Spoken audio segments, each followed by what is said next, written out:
अस्सलामुअलैकुम वरहमतुल्लाहि वबरकातुहू। सिर्फ 5 मिनट का मदरसा कुरान व हदीस की रोशनी। इसका नाम इसलिए रोशनी रखा गया है क्योंकि पढ़ते के हम इंसान इतना कितना भी बुराई में मुब्तला हो, जब इसको गहराई के साथ इंसान पढ़ता है ना तो अच्छाई खुद ब खुद उस पर इस तरह रोशनी छोड़ देती है। जैसे अंधेरे में इंसान खड़ा हुआ है और एकदम लाइट आ जाती है ना तो कितनी खुशी होती है चेहरे पे कि लाइट आ गई, है ना। उसी तरह हमें जब इस चीज़ को हम गहराई से पढ़ते हैं ना तो हमें खुशी होती है हम कुछ तो अपनी ज़िंदगी में अच्छा काम कर रहे हैं, क्योंकि हर इंसान को पता होता है हम काम क्या कर रहे हैं। जो बुरा काम कर रहा है उसे पता है कि मैं बुरा गलत काम कर रहा हूँ, जो अच्छा काम कर रहा है उसे पता है मैं अच्छा काम कर रहा हूँ, तो अच्छा काम करने वाला खुश होता है। इसी तरह जो रोशनी सी फैल जाती है कि इसमें जो लिख रहा है वो काम तो मैं पहले ही कर चुका हूँ, तो उसे खुशी होती है अलग से।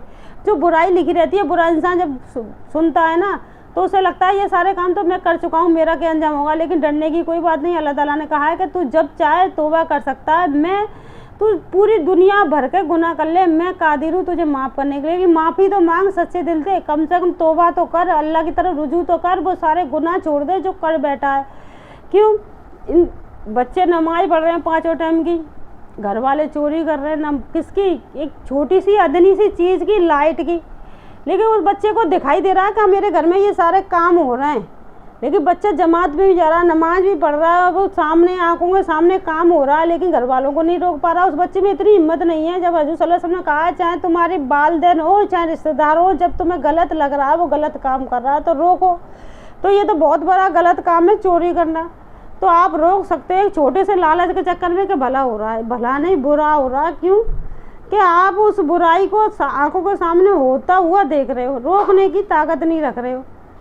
तो चलिए चलते हैं आगे, क्योंकि ये चीज़ें ना बहुत ज़्यादा लोगों के अंदर हिम्मत होती है ना वो काम को कर पाता है, इसके अंदर हिम्मत नहीं होती है ना, सिर्फ अपने आप में ही कि मैं तो अच्छा हूँ मैं जन्नती हो जाऊँगा। ऐसा भाई कैसे जन्नती हो जाएगा तू? तेरे घर वाले इतना में बुराई में मुतला है, कम से कम सबसे पहले तो अपने घर वालों को तो दीन की बात पर ला।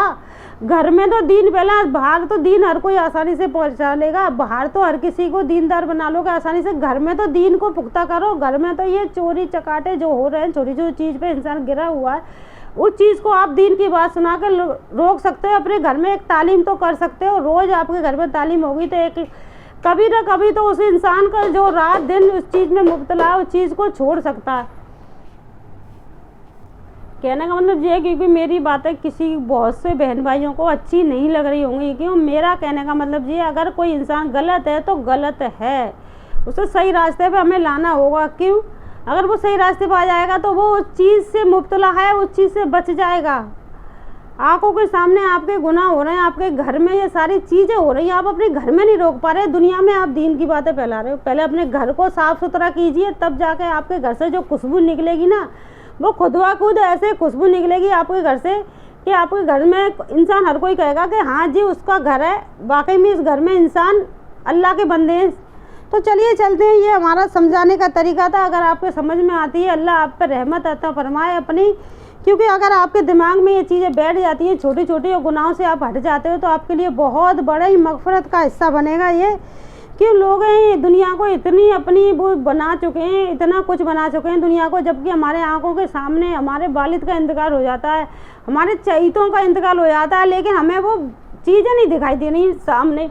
हम बहुतों की मिट्टी में शामिल होते हैं, और जो गड्ढा होता है उसको हम उसके अंदर रखकर इंसान देखता है खुद इसके अंदर रख के कितना खौफदार था, कितना इसका रुतबा था, कितने ऐश से रहता था, कितना अच्छा खाता था, कितना अच्छा पीता था, भाई कितने ऐश में डोलता था जी। आज ही मिट्टी के अंदर है, तो एक दिन हमें भी उस मिट्टी के अंदर जाना है कि अपनी तैयारी करनी है कि हमारी उम्र हर पल कम हो रही है, बढ़ नहीं रही है, कम हो रही है। उसका लिहाज तो कीजिए कम से कम कि अपनी ज़िंदगी को हम इतनी खुशनुमा बना दें कि हमारी मौत एक खुशबू की तरह दुनिया में पहले की है। बड़ा अच्छा इंसान था, बुरा इंसान आपकी बुराई करेगा, लेकिन आप अल्लाह के लिए तो अच्छे हो ना, अपने लिए तो अच्छे हो, अपनों के लिए अच्छे हो, है। जहाँ आपकी अच्छाई खुद ब खुद सामने आ जाती है जब अच्छा इंसान होता है। बुरा इंसान की बुराई 4 दिन छुपती है, आनी है, क्योंकि अच्छाई ज़्यादा दिन नहीं छुपती है, बुराई भी ज़्यादा दिन नहीं छुपती। तो चलिए चलते हैं, ये हमारे समझाने का तरीका था कि हम चाहते हैं कि आप सच्चे रास्ते आ जाएं। जो माहौल हम अपने आसपास देखते हैं ना,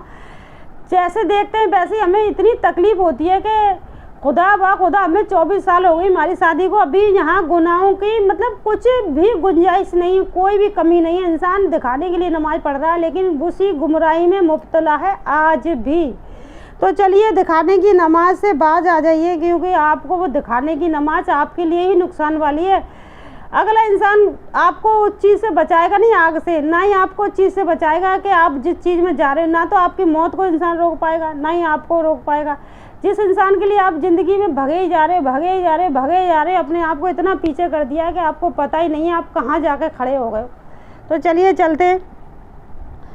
ये अल्लाह ताला, क्योंकि हम अपना जाया वक्त तो बहुत ज़्यादा कीमती होता है हर इंसान का वक्त, लेकिन हम इसलिए आप लोगों को लिए लगे हुए हैं कि अल्लाह ताला ने खुद कहा है अगर आपके पास दीन है, सच्चा दीन है, तो आप इसे फैलाइए। हो सकता है कोई तो इंसान ऐसा होगा जिसके अंदर इंसानियत बाकी होगी, जिसके अंदर एक अच्छा मुसलमान बाकी होगा, वो तो दीनदार बनी ही जाएगा। तो चलिए हमारा मकसद तो इतना ही है कि अल्लाह के वास्ते आप वापस आ जाइए जिस भी गुमराही में मुब्तला हैं, क्योंकि ये ज़िंदगी ज़्यादा दिन की नहीं है।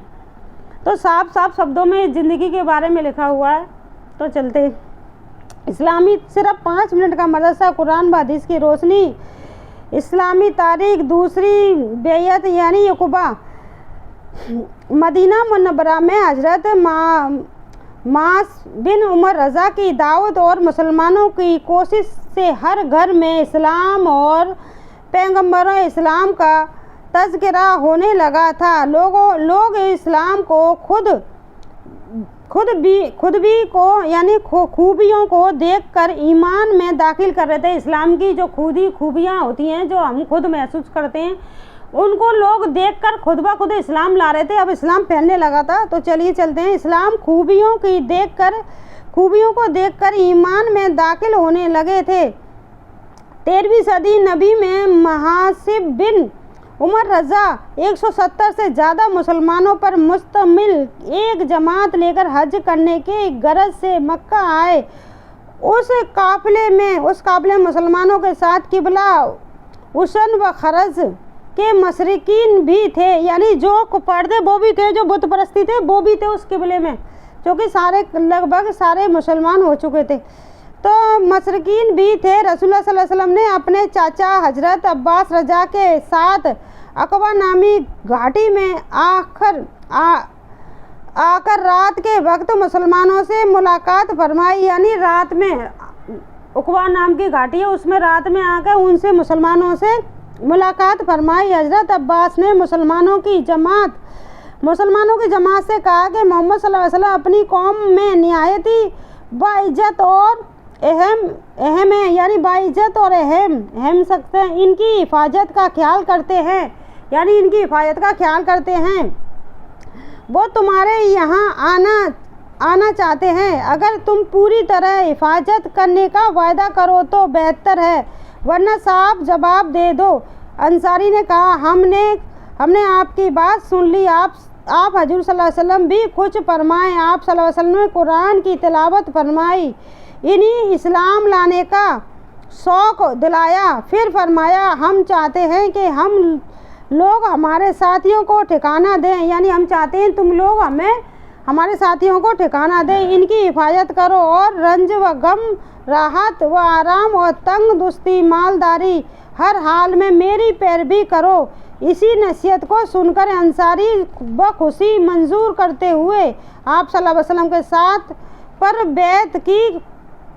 फिर इस्लाम की दावत व तबलीग के लिए इनमें से 12 अफराद को जमा इरादा बनाया, यानी 12 अफराद को जमा इरादा बनाया। यानी थोड़ी छोटी छोटी जमात जो होती हैं, जैसे अभी हमने आपको बताया जमात जो निकलती है सिर्फ हजूर सल्लल्लाहु अलैहि वसल्लम के बताए हुए रास्ते पर चल रही कोई जो जमात, क्योंकि हमारे हजूर सल्लल्लाहु अलैहि वसल्लम जब दीन फैलाया तो जमात के जरिए फैलाया था।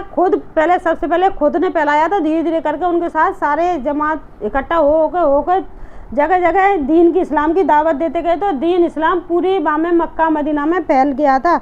तो चलिए चलते। हज़रत जबर रज़ा फरमाते हैं कि मेरे वालिदैन जंग वहद में शहीद हो गए, लेकिन अपने पीछे इतना कर्जा छोड़ गए कि मेरे बाग की खजूरों से वो कर्जा अदा होना मुश्किल था। यानी वो फरमाते हैं उमर रज़ा यानी जाबिर रज़ा फरमाते हैं कि मेरे वालिदैन का फौत हो गई थी तो वो इतना कर्जा छोड़ गए थे, जो खजूरों के जो बाग थे वो पूरे खजूर जो उतरते हैं वो पूरे बिक जाते, फिर भी मेरा कर्जा नहीं चुकता। तो चलिए आगे चलते। कर्जा अदा ना होना मुश्किल था और उधर खजूर का काटने का वक्त आ पहुंचा तो मैं आप सल्लल्लाहु अलैहि वसल्लम के पास आया और सारी हालत आप सल्लल्लाहु अलैहि वसल्लम के सामने रखी। तो आप सल्लल्लाहु अलैहि वसल्लम ने फरमाया, अच्छा जाओ और खजूरें काट कर अलग अलग ढेर कर लो। मैं 11 और ऐसा ही किया। फिर हजूर सल्लल्लाहु अलैहि वसल्लम आए और सबसे बड़े ढेर का 3 बार चक्कर लगाया और फिर उसके पास बैठ गए और फरमाया, अपने कर्ज खवा को देना शुरू करो।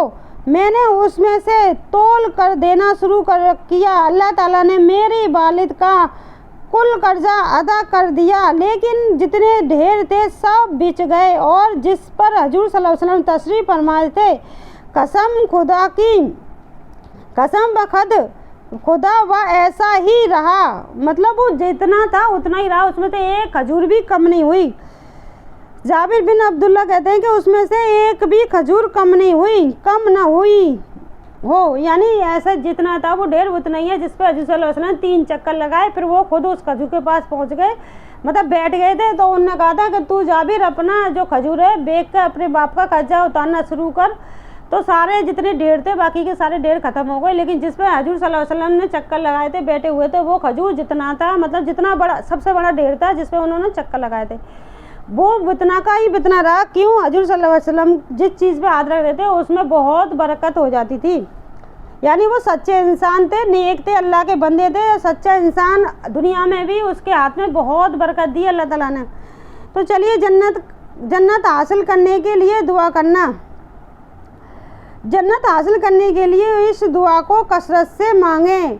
वजलनी मिन वरासती जन्नतिल नईमी, यानी जन्नती नईमी। वजलनी मिन वरासाती जन्नतिल नईम। ए मेरे रब मुझको जन्नत की नेमतों का वारिस बना दे।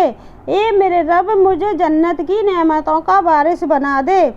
यानी इस दुआ का मतलब है, तर्जुमा है, रसूल सल्लल्लाहु अलैहि वसल्लम ने फरमाया, जिसने हलाल कमाई से अल्लाह की इबादत के लिए घर बनाया तो अल्लाह ताला उसके लिए जन्नत में कीमती मोती और याकूत का शानदार घर बनाएगा। अगर अल्लाह ताला जैसे हलाल कमाई से आपने, अल्लाह ताला आपके पास हलाल कमाई है, मेहनत की कमाई है, तो उस कमाई से आपने मस्जिद बनवा दी और अल्लाह का घर है मस्जिद, अल्लाह घर बनवा दिया, उसमें इबादत होती रही, तो अल्लाह ताला आपको उस घर के बदले मोतियों याकूत का घर महल बना के देंगे जन्नत में।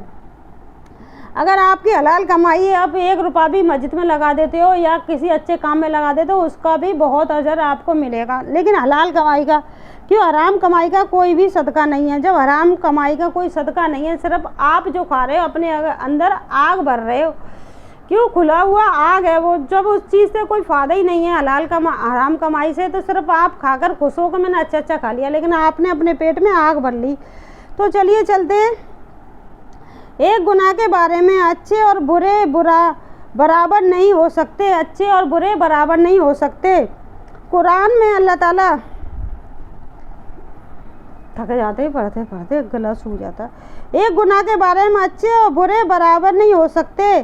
कुरान में अल्लाह ताला फरमाता है, क्या वो लोग जो बुरे काम करते हैं ये समझते हैं कि हम इन्हें और उन लोगों को बराबर कर देंगे। यानी कुरान में अल्लाह ताला फरमाता है, अच्छे और बुरे इंसान बराबर नहीं हो सकते। तो जो ईमान लाते हैं और नेक अमल करते हैं कि इनका मरना और जीना बराबर हो जाए, इनका ये फैसला बहुत ही बुरा है। यानी बुरे इंसान का और अच्छे इंसान का बराबर नहीं मिलेगा अजर, ये इनका बहुत ही बुरा है, यानी बहुत ही बुरा है। ये फैसला इनका खुद फैसला करा है ना उन्हें, तो ये बहुत ही बुरा है। कुरान में अल्लाह ताला फरमाता है क्या वो लोग जो बुरे काम करते हैं ये समझते हैं। यानी कुरान में अल्लाह ताला फरमाता है क्या वो लोग जो बुरे काम करते हैं ये समझते हैं कि अच्छा काम, जो इंसान अच्छा काम कर रहा है और मैं बुरा काम कर रहा हूँ बराबर हो जाएंगे। नहीं, बुरे काम का बुराई मतलब अजर मिलेगा। तो चलिए चलते हैं। हमेशा की हमेशा की जन्नत व जहन्नुम। रसूल सल्लल्लाहु अलैहि वसल्लम ने फरमाया अल्लाह ताला जन्नतियों को जन्नत में दाखिल कर देगा और जहन्नमियों को जहन्नुम में दाखिल कर देगा। फिर इनके दरमियान एक ऐलान करने वाला कहेगा, ए जन्नतियों अब मौत नहीं आएगी, ए जहन्नमियों अब मौत नहीं आएगी, तो तुम में से जो जहाँ से हमेशा उसमें रहेगा। यानी जो जहन्नमी है वो जहन्नुम में हमेशा रहेगा, जो जन्नती है जन्नती में हमेशा रहेगा।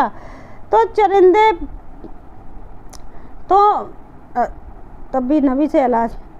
रसूल सल्लल्लाहु अलैहि वसल्लम ने फरमाया कुनी मिन की किस्म में से ए है और उसका पानी आँख के लिए सिपा है, यानी अजूबा जन्नत की खजूर है। अजूबा खजूर जन्नत की खजूर, अजूबा जो खजूर है वो जन्नत की खजूर है। एक फल जो जन्नत का है वो अजूबा खजूर है और इसमें जहर से भी सिपा है। हजरत अबू हुरैरा रज़ा फरमाते हैं कि मैंने 3 या 5 या 7 खियाँ ली और पानी निचोड़ कर एक चूंदी यानी एक चुंदरी बांधी कि आँख में डाला तो वो अच्छी हो गई। यानी 4 या 5 खजूर ली, अजूबा खजूर, उसे पानी में डाला, उसे निचोड़ के, जैसे कि ये दुपट्टा है इसमें निचोड़ के वो आँख में डाल दी, 4-5 या बूंद डाल दी होंगी, 3-4 बूंद, तो वो आँख चूंदी जो चुंदरा रही थी वो आँख वो सही हो गई चौंधेपन में, यानी चौंधेपन की आँख ठीक हो गई।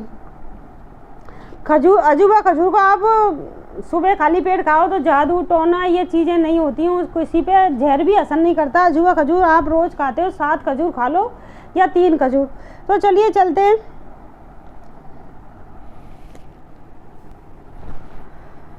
मुसलमान का मदीना हिजरत करना। इस्लामी तारीख। मक्का मुकरमा में मुसलमानों पर बेपनाह जुल्म व सितम हो रहा था, इसलिए रसूल सल्लल्लाहु अलैहि वसल्लम ने दूसरी बैत उक़बा के बाद मुसलमानों को मदीना जाने की इजाज़त दे दी।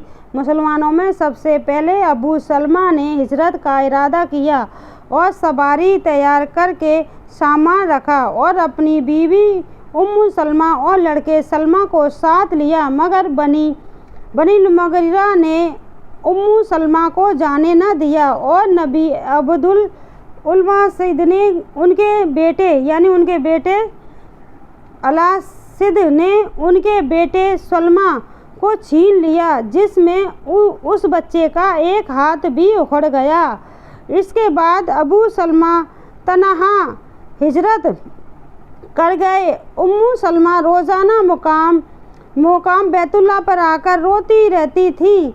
इस तरह 1 साल का अरसा गुजर गया। आखिर एक शख्स ने उन पर रहम खाकर उनके शौहर अबू सलमा के पास भेजने पर कुरैश मक्का को राज़ी कर लिया। उस वक्त बनी अब्दुल हैद अलासिद ने उनके लड़के सलमा को वापस किया, जिसे लेकर वो किसी तरह मदीना पहुंच गई। इनके अलावा दिगर मुसलमानों को भी हिजरत करने में बहुत ज़्यादा मुसीबतें उठानी पड़ी। इस्लाम की खातिर अपने महबूब वतन, माल दौलत, रिश्तेदार नातेदार को छोड़ना पड़ा। हजरत सैयद रज़ा ने जब हिजरत का इरादा किया तो मशरिकीन ने रोक लिया, तो हजरत सैयद रज़ा ने इन्हें अपना सारा माल देकर राज़ी कर लिया और हिजरत फरमाई। इसकी खबर रसूल सल्लल्लाहु अलैहि वसल्लम को मिली तो आपने फरमाया, सैयद ने नफ़ा का सौदा किया जिसका जिक्र कुरान में है। नींद का आना अल्लाह ताला की तरफ से बहुत बड़ी नेमत है। तो जब इंसान दिन भर काम करके थक जाता है तो अल्लाह ताला उसकी थकान दूर करने के लिए उस पर नींद तारी कर देता है। ये नींद उसकी फ़िक्र व गम दूर करके ऐसा सुकून व राहत का ज़रिया बनती है कि दुनिया की कोई चीज़ उसके बदले नहीं बन सकती। फिर अल्लाह ताला ने ये नेमत अमीर व गरीब, आलिम व जाहिल, बादशाह व फ़कीर हर एक को एक सा ही अता फरमा रखी है। यानी ना तो गरीब को ज़्यादा दिए, ना अमीर को, ना फ़कीर को, ना बादशाह को, सबको एक सी अता फरमाई है। और इसके लिए रात का वक्त मुस्तईन कर दिया। अगर इंसान को नींद ना आए तो तवाज़न बिगड़ जाता है और होश व ख्वास ख़त्म हो जाते हैं। लोगों के लिए रात का वक्त मुतमईन करना और एक साथ नींद का आना अल्लाह की बड़ी कुदरत है। यानी रात में एक साथ नींद का आना, यानी सारे नींद में मुब्तली हो जाते हैं, कोई भी नहीं जग रहा होता रात में, तो ये अल्लाह की एक बहुत बड़ी निशानी है। तो चलिए आगे चलते हैं। मांगी हुई चीज़ का लौटाना। अगर आप किसी से कोई चीज़ मांग कर लेते हो, मैं इसे आपको उस वक्त पे लौटा दूंगा, तो उस वक्त पे आपको लौटानी है। तो रसूल सल्लल्लाहु अलैहि वसल्लम ने फरमाया, वापसी की शर्त पर मांगी हुई चीज़ को वापस किया जाएगा। यानी खुलासा, अगर किसी शख्स ने कोई सामान कह कर मांगा कि वापस कर दूंगा, तो उसी मुकर्रर वक्त पर लौटाना वाजिब है। उसको अपने पास रख लेना या बहाना बनाना जायज़ नहीं है। तो चलिए, 3 उंगलियों से खाना खाना, यानी 3 उंगलियों से खाना खाना। हज़रत काब बिन मलिक रज़ा फरमाते हैं कि रसूल सल्लल्लाहु अलैहि वसल्लम 3 उंगलियों से खाते थे और जब खाने से फारिग हो जाते तो उंगलियां चाट लेते थे। नोट खाने के बाद उंगलियों को चाटना सुन्नत है, लेकिन इस तरह नहीं चाटना चाहिए कि देखने वाले को नागवार हो। यानी इतनी बेकार तरीके से नहीं चाटे इंसान, करके चाटता ना, ऐसे नहीं चाटना चाहिए। बड़े प्यार से देख के इंसान इतना खुश हो जाए कि बड़े प्यार से, इसके मतलब इतनी जायका से खाना खाओ, इतने ही प्यार से आप उसको चाटो। ऐसा नहीं कि देखने वाला आपको देख के मतलब एक अजीब सी शक्ल बना ले। तो चलिए चलते हैं। तो इस तरह नहीं चाटना चाहिए कि देखने वाले को ना गवार हो, यानी देखने वाला आपको ना पसंद करे कि कैसे चाट रहा है। अच्छा काम करने का बदला। रसूल सल्लल्लाहु अलैहि वसल्लम ने फरमाया, मूमन को मरने के बाद जिस अमल और भलाई का बदला मिलेगा उसका वो इल्म है जिसको सिखाया और दूसरों को पहुंचाया, फिर नेक औलाद छोड़ कर गया, या किसी किताब का वारिस बना दिया, या कोई मस्जिद बना दिया, या मुसाफिर खाना बना दिया, या नहर जारी करा दी, या अपनी सेहत और ज़िंदगी में अपने माल में से सदका खैरात किया, तो उसको मरने के बाद उन कामों का अजर व सवाब मिलता है। यानी इतनी सारी कामों में से आपने एक भी काम किया होगा अपनी ज़िंदगी में तो आपको सवाब मिलेगा। तो एक गुनाह के बारे में, दिखावे के लिए कपड़ा पहनना, यानी दिखावे की ज़िंदगी। रसूल सल्लल्लाहु अलैहि वसल्लम ने फरमाया, जो शख्स शोहरत के लिए दुनिया में कपड़े पहनेगा, अल्लाह ताला उसको क़यामत के दिन रुसवाई के कपड़े पहनाएगा और फिर उसमें आग भड़काएगा। यानी बहुत से लोग जो दिखाने के लिए कपड़े पहनते हैं, और दूसरा जो अगर खुद इतना अच्छा कपड़ा पहना है, दूसरे कपड़े को देख के ऐसा बुरा सा मुंह बना लेते हैं कि अगला सामने वाला इंसान बेचारा वो कपड़ा पहन ही नहीं रहा है, लेकिन उसे इतना घमंड आ जाता है अपने कपड़े को पहन के कि मैं ही इतना अच्छा कपड़ा पहनना हूँ, तो सामने वाले को वो कुछ नहीं समझता। तो मतलब ऐसा कपड़ा ना पहनिए जिससे आपको घमंड आ जाए। तो चलिए, दिखावे के लिए कपड़ा ना पहनना। दुनिया के बारे में, दुनिया खोल दी जाएगी, यानी दुनिया खोला दी जाएगी। रसूल सल्लल्लाहु अलैहि वसल्लम ने फरमाया, अनकरीब दुनिया की दौलत तुम पर खोल दी जाएगी, यहाँ तक कि तुम अपने घरों को उस तरह बनाओ श्रृंगार करोगे जैसे काबा शरीफ को संवार जाता है। यानी जैसे काबा शरीफ को संवारा जाता है। कुरान, जैसे कि मैं अपने घर में सफाई करते हुए इतना वक्त हो जाता है, कभी कभी नमाज लेट हो जाती है, क्योंकि हम इंसान हैं, कभी कभार तो इंसान बहक ही जाता है।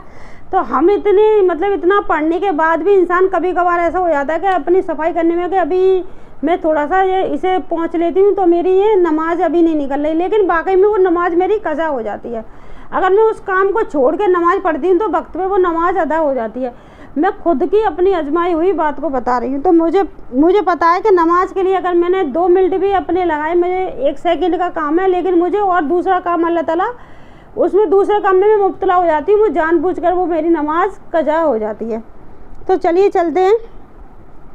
है जन्नत को शराब और पिलाने के लिए। तो कुरान में अल्लाह ताला फरमाता है, इन हेल जन्नत पर चांदी के बर्तन और और शीशे के प्याले पेश किए जाएंगे। वो शीशे चांदी के होंगे जिनको भरने वाले खादिमों ने मुनासिब अंदाज से भरा होगा और इनको ऐसी शराब के जाम पिलाए जाएंगे जिसमें सूंघ कर हलावट होगी, यानी बदबू नहीं होगी, सूंघ कर खुशी महसूस होगी, हलावट होगी। तो हर बीमारी का इलाज। एक मर्तबा हजरत जबरी रज़ा रसूल सल्लल्लाहु अलैहि वसल्लम के पास तशरीफ़ लाए और पूछा, ए मोहम्मद, क्या आपको तकलीफ़ है? रसूल सल्लल्लाहु अलैहि वसल्लम ने फरमाया, हाँ। तो जबरी रज़ा ने ये दुआ पढ़ी, बिस्मिल्लाहि अरकीना मिन कुल्ली सैइन यूदीना मिन शर्रि कुल्ली नफ्सिन व इनिन हादिन बिस्मिल्लाहि अर्की का वल्लाहु यस्फीका, यानी तर्जुमा, अल्लाह के नाम से झाड़ता हूँ हर उस चीज़ से जो आपको तकलीफ़ दे, खवा किसी जानदार की बुराई से हो या हसद करने वाले की आँख की बुराई हो, अल्लाह के नाम से झाड़ता हूँ, अल्लाह आपको शिफा दे। यानी इस दुआ में इतनी सारी चीज़ें, लेकिन हम लोगों को जब नज़र लग जाती है तो झाड़ फूँस करवाने के लिए पहुंच जाते हैं। लेकिन क्यों ये झाड़ फूँस बहुत से लोग करवाते हैं, लेकिन मैंने अपने बच्चों पे आज तक नहीं किया है ये सारा काम, क्योंकि मुझे आता ही नहीं है सारी चीज़ें। सिर्फ मुझे एक दुआ आती है, ये दुआ भी नहीं मैंने पढ़ी नहीं है। मैं सिर्फ ये दुआ पढ़ती हूँ, अलम दो शरीफ, आतल कुर्सी और कुल, ये चीज़ पढ़ती हूँ, इसी में अल्लाह ताला शिफा दे देता है। तो मतलब ये दुआ मैंने अभी पढ़कर दम नहीं की है, तो इंशाअल्लाह आगे इसको पढ़ने की कोशिश करेंगे। चलिए, आँख की बुराई मतलब कोई आसदीन हो या किसी की आँख में ऐसी वो होती है जो हासद करता है ना, उसकी आँख में इतनी बुरी नज़र होती है, अगर आपको वो हासद की नज़र से देख लेना तो आप वहीं की वहीं पस्त हो जाते हो। इतनी बुरी हालत हो जाती है आपकी कि आपकी नींद मतलब आँख खुलती ही नहीं है, बदन ऐसा टूट रहा होता है बुरे तनिया से, पता ही नहीं चलता हमें क्या हो रहा है, अंदर से कुछ ख़त्म सा हो रहा होता है। वो हासदन की असद की नज़र होती है जो आपको बुरी तरीक़ा से लग जाती है। तो इसमें हासद की नज़र से और ख्वाहिश की, यानी जो बुरी नज़र से ख्वाहिश की, वो उसकी भी है, जानदार की, पराई की, परिंदे की, सबकी, मतलब जो भी तकलीफ़ है सबसे झाड़ की दुआ है ये। इसका तर्जुमा ये था।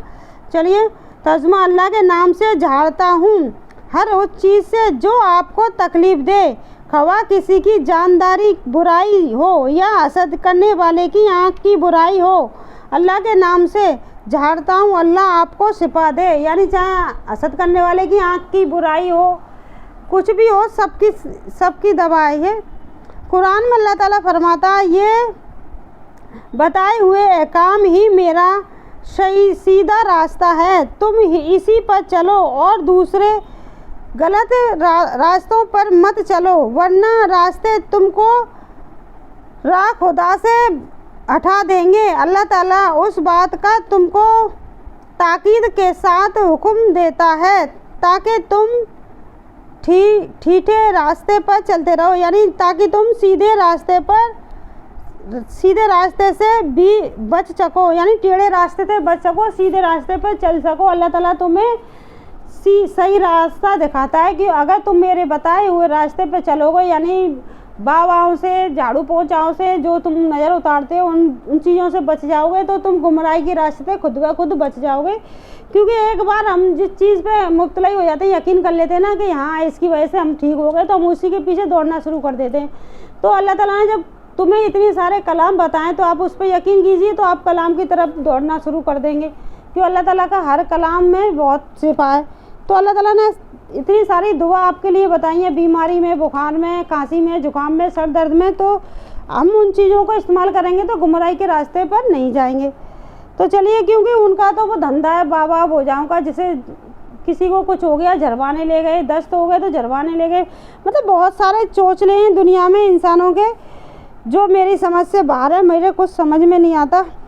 तो चलिए चलती हूँ, मैं तो बस सीधा साधा रास्ता जानती हूँ कि अल्लाह ताला ने अगर मुझे दुनिया में भेजा है तो अल्लाह ताला ने इतने सारे कलाम जो थोड़ी बहुत भी नॉलेज दी है, तो अल्लाह पे यकीन करके मैं अपने बच्चों को बस वही दम करके पानी पिला देती हूँ। मैंने अभी तक अपने बच्चों को ना झाड़ू पोंछा करवाया, मतलब जो झाड़ फूस होते हैं ना वो करवाए, ना ही वो जो बत्ती जलाते हैं ना ही वो उतारा। मैंने अभी तक कोई ऐसा काम नहीं किया है। ना मिर्ची विर्ची जो जलाते हैं लोग बाग तो दूसरों को तकलीफ़ देते हैं, जो मिर्ची जला लेते हैं दूसरों घरों में धांस घुस जाती है, उससे आपकी वजह से दूसरा तकलीफ़ में आ जाता है। क्यों आप तो उस बहके हुए रास्ते पर चल रहे हो, लेकिन आपकी वजह से फिर से दूसरे यानी कितने घरों में वो धांस पहुँच जाती है। तो ये तो हमारा अपना खुद का तजुर्बा है, क्योंकि हम अल्लाह पे यकीन रखते हैं। अल्लाह ताला को शिफा देना हो तो इसी में शिफा दे देंगे, नहीं तो अल्लाह ताला बेहतर जानता है। तो चलिए चलते हैं कि आज के लिए बस इतना ही। अगर आपको हमारी बातें समझ में आती हैं, क्योंकि हम अपने तरीके से इसलिए समझाते हैं, जो चीज़ हम अपनी ज़िंदगी में महसूस कर रहे हैं ना, हमें 24 साल हो गए इन चीज़ों को देखते देखते, हमारी शादी को 24 साल हो गए, लेकिन इस चीज़ों को देखते देखते लेकिन हम उस चीज़ पर चले ही नहीं। हमें यकीन ही नहीं आया उस चीज़ों पे, क्योंकि उन लोगों को हमको देख के जब तकलीफ़ होती है तो मैं अपने ऊपर उन चीज़ों को कैसे लाजिम कर लूँगी। मुझे बहुत तकलीफ़ होती है वो लोग जब ये चीज़ें करते हैं कि मतलब वो खुदा को भूल बैठे हैं, पता नहीं क्या करते रहते हैं। अगर अल्लाह ताला को बीमारी में मुब्तला करना है तो वो ठीक होगा, तो अल्लाह के किसी कलाम से भी हो जाएगा। इन झाड़ फूस है बेकार की चीज़ों से आप दूसरों को भी तकलीफ़ देते हो। जब जो बत्ती जलती है उसकी कितनी गंदी सुगंध सी आती है, वो दूसरों को भी तकलीफ़ देती है। तो चलिए, ये तो हमारा मानना था कि हमने कभी ऐसी चीज़ों को माना नहीं, अपनी ज़िंदगी में आने ही नहीं दिया, आज तक नहीं आने दिया अपनी ज़िंदगी में। तो चलिए चलते, आज के लिए बस इतना ही। अस्सलामु अलैकुम वरहमतुल्लाहि वबरकातुहू।